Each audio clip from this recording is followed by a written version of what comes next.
سے کاٹ کر ادھر ملا دی جائے. یہ روشنی ہی جھوٹی ہے, یہ سیاہی ہے. قادیان کی یہ چمگادڑ یہ سیاہی ہے جس نے اس پورے ملک کے بے شمار مسلمانوں کی تان گنبد خضرا سے کاٹ دی. یہ ہمارے ہی بھائی تھے. یہ بہت بڑا ظلم ہوا اور آج بھی ہو رہا ہے. آج اس کا نشانہ پہلے بھی ایک دفعہ کیا تھا. یونیورسٹی اور کالج کے اور نوجوان نسل کے بچے ہیں جن کے یہ رابطے پہلے ہی کمزور تھے.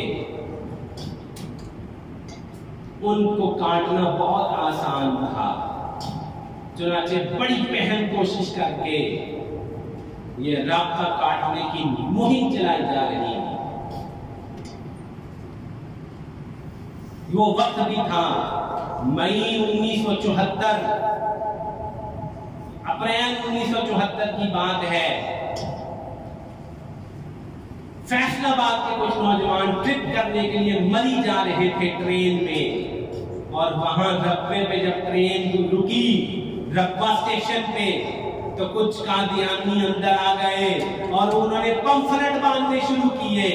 ایک نوجوان نے مزاحمت کی کہ یہ کیا کر رہے ہو, جھگڑا ہو گیا,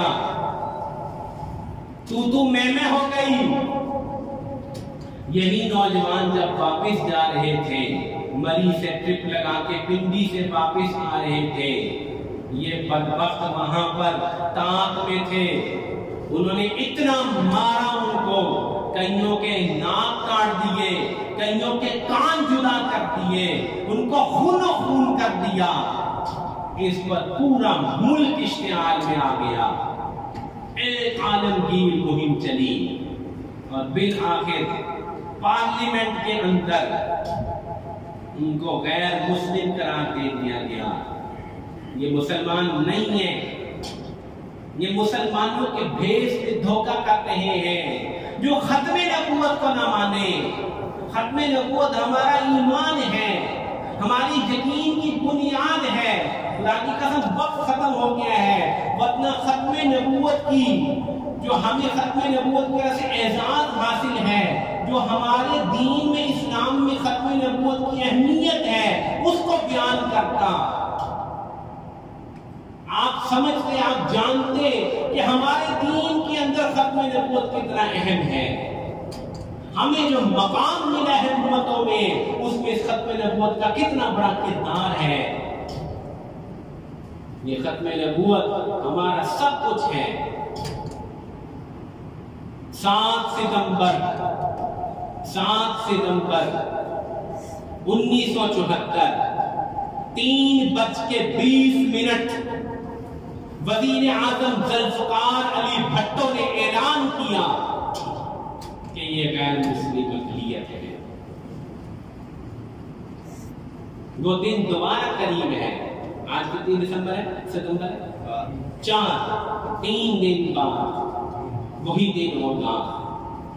آج پوری کوشش کی جا رہی ہے کہ اسلامی جمہوریہ پاکستان کے پارلیمنٹیرینز نے, تمام حزب اختلاف اور حزب اقتدار کے گروہوں نے مل کر جس چیز کو قانون بنایا تھا آج دوبارہ اس کو ختم کر دیا جائے. بہت پریشر ہے, پورا یورپ امریکہ مسلسل پریشر دے رہا ہے کہ یہ قانون ختم کر دیا جائے, ختم کر دیا جائے. یقین مانیے اس سے پہلے کبھی اتنا زور نہیں لگایا گیا. یہ میں بات کو جذباتی نہیں کر رہا, میں حقائق کی روشنی میں عرض کر رہا ہوں. اس وقت جتنا زور لگایا جا رہا ہے کہ یہ قانون ختم کر دیا جائے, کبھی بھی اتنا زور نہیں لگایا گیا, کسی حکومت میں نہیں لگایا گیا. اس قانون کی حفاظت ہماری ذمہ داری ہے. ختم نبوت اپنے بچوں میں منتقل کرنا میرے آپ کا ایمان کا حصہ ہے. میں نے اور آپ نے اپنے ایک نسل کے بچے کو ختم نبوت سکھانی ہے. اپنے بچوں کو حدیث یاد کرائیے آپ نے اسلام نے فرمایا انا خاتم النبیین لا نبی بعدی. سب یاد کیجئے، میرے ساتھ پڑھیے. آپ نے فرمایا انا خاتم النبیین لا نبی بعدی، لا نبی بعدی. یہ سب کو یاد کرا دو، اتنا یاد کرا دو کہ دل میں اتر جائے.